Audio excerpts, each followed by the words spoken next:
Hey Jacqueline, let's go over your paper. Very first thing that I notice is that you have second person twice in your very first sentence. So you'll want to be careful with that. You have some common mistakes, so let me show you where they are. You know what? I just realized you can't see, so let me make me smaller. There we go. Okay, so you and you, if you judge a book on its cover, comma, you may miss out on an amazing story. I think you meant in today's news, so make sure you're proofreading. In today's news and media, comma, people are judged for the clothes they wear or the size of their waist. We should be judged by personalities and the size of our hearts. No comma there.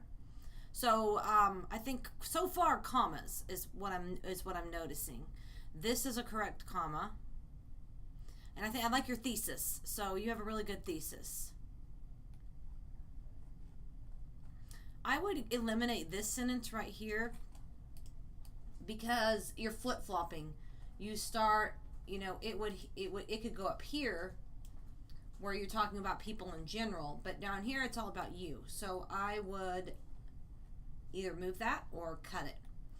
I like your topic sentence here, but this quote is out of place. This is no research, and coming down here, there's no works cited page, which that's not required, but when you have something like that, you would have to quote it. And the thing is quotes like this are common knowledge, so you could have phrased that without having a quotation mark. So in the past, comma,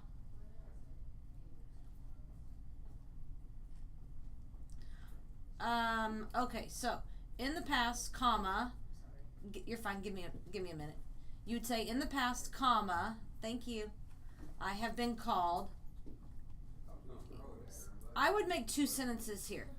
In the past, I've been called these things, which that's terrible, by the way, because you know that you are none of those things. Okay, let's move on.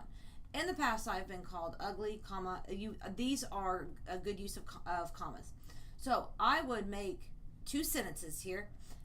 I could have let all these things damage my self-esteem, comma, but I didn't let it. So I would have made that two sentences.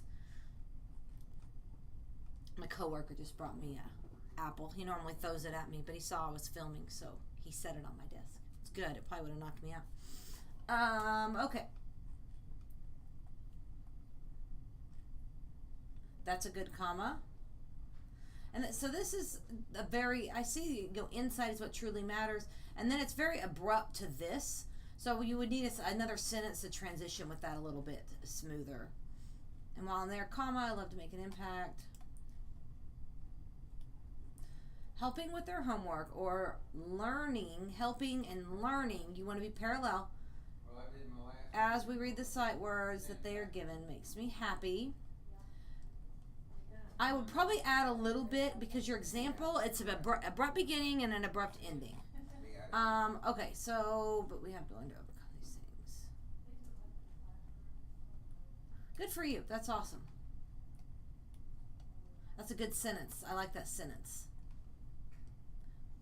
Mine too, T-O. No second person.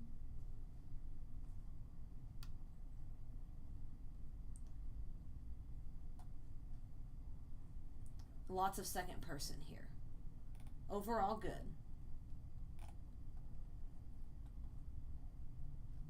Comma. In some of my classes, comma.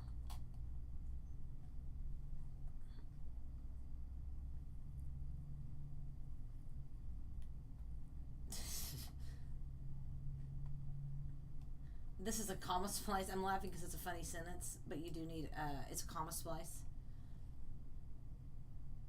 If I use common sense, comma, and I would make that two words, comma. Overall, you have a good paper.